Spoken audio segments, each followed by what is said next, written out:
Sixx Sense with Nikki Sixx. We all love you in They Live, obviously. Oh, thank you. Huge cult horror film. Love it. You have a new horror film coming out, though. It's called Portal to Hell. Is that coming out soon? Yeah. It's one of those things I did, and it ended up turning pretty good.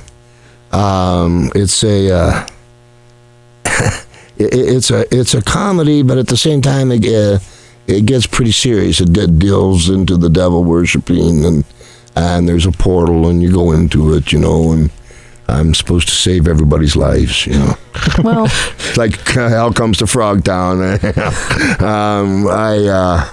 That's coming out in January. But in October, I did one here called The Chair, which is really whoosh. My assistant over there, I said, read the script for me.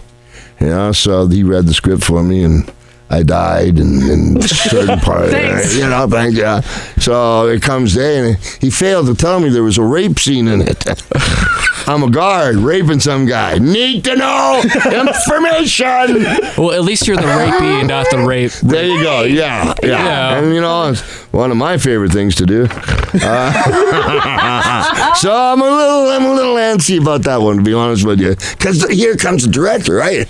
And the director, they had heard that I wasn't really happy about this piece of work, and rightfully so. He kind of goes, "Hey, you took the money, you had the script.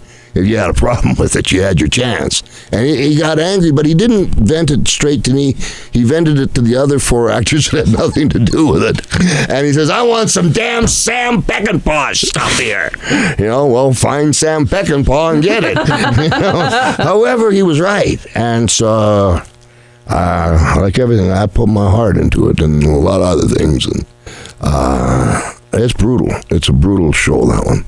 Now, speaking of They Live, all the 80s movies seem to be getting remade, the great ones. If they tried to remake that, how would you feel? Would you want to be a part of it? Would you feel like it was not the right thing to do? Oh, you'd have to be a part of it. The first thought was, if I was to remake it, it spoils the first one. I'm not sure the first one wasn't a documentary. The way things are happening, and in any case, and there's a large cult following, Alex Jones show, where they use They Live as like a template of what's going on, just to make it easy for everyone.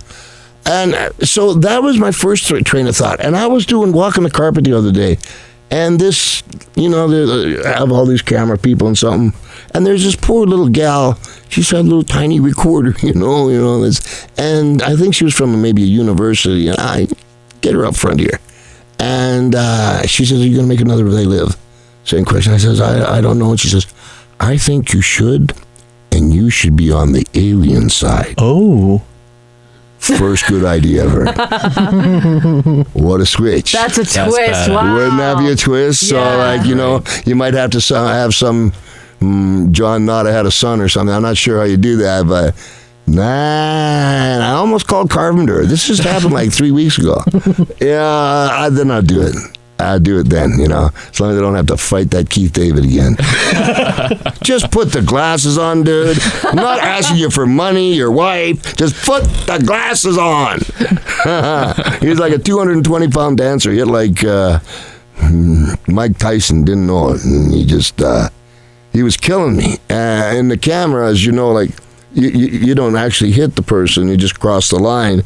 But as he's crossed the line, so those listen on radio, as you cross the line, think of your fist cross line, and as your fist comes back, he's catching me in my eye with his thumb in my throat and in my lips, and fine, time, everybody out of the pool.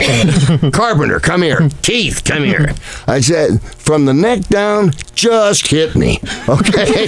It's going to get done. It's going to be a lot easier on me, and I think that's what kept it worked to our advantage, because we went as far as we could, and he didn't have any problem following those directions either. And we got like 3 intense path. Let me try that again. 3 intense minutes down, 3 different sections, I'm trying to say. And then you had to go in, like for the suplex, you had to have a mat and stuff. But I think that's what kind of made it more energetic and kind of made it stand out, is we were, I was really getting hit, and we were really taking it as far as we could. And he's a great guy, Keith. Great actor. I was proud to be there. Him and Meg Foster. Wow, she's got pretty eyes. Allegedly. How do you stay in shape? I mean, you look great. Oh, can I take you home? Yeah, can you help me? Can you help me? You look great. Are you kidding? I've always gone to the gym since I can remember, but I understand. You know, I had let's see. I'll try to run it down for you. I've had over 7,000 pro fights. 30-some car crashes. I've been stabbed 3 times. I was electrocuted. I had cancer. In 94, the right hip was replaced. I broke my neck. I didn't know it for about 6 months, but they fixed it, I think, in 212, put 7 screws and fused 4 discs. And then just last October, I thought it was hurting a lot, but last October they found out I broke my left shoulder too. So they just put 9 screws in there and put everything up and put stem cells in there. Ooh, cool. So like I got no more injuries. I'm ready to fight. You're super Roddy. I love you. I'm the 60 cent man, $6 million whatever. Went down in an airplane. Okay, hold, stop. Wait, what? Yeah, it sucks, man. You know, you in car crashes, I don't know if you ever done this, like, I would hold on to this, or, you know, we could, what is it, the airplane, you're supposed to, like, go down and put your head down. Right.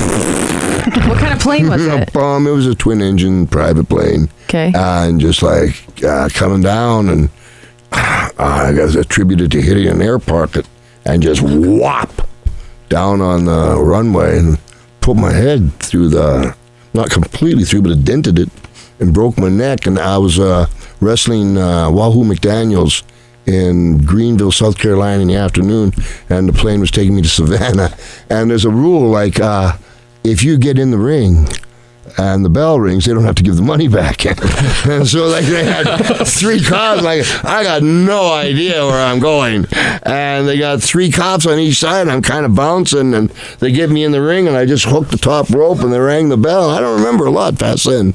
But they never took me to the hospital. They just kept me going. And I was in the ring a day after I got stabbed an inch from the heart, watching Ivan Koloff, and there's a big patch. You can see a big patch on my chest, you know, and they're wailing on it, and they're going, this ain't right. This ain't right. It's too hard to make a living like doing that. But I was too deep into it, you know. Nikki Sixx and Jen on the Sixx Sense.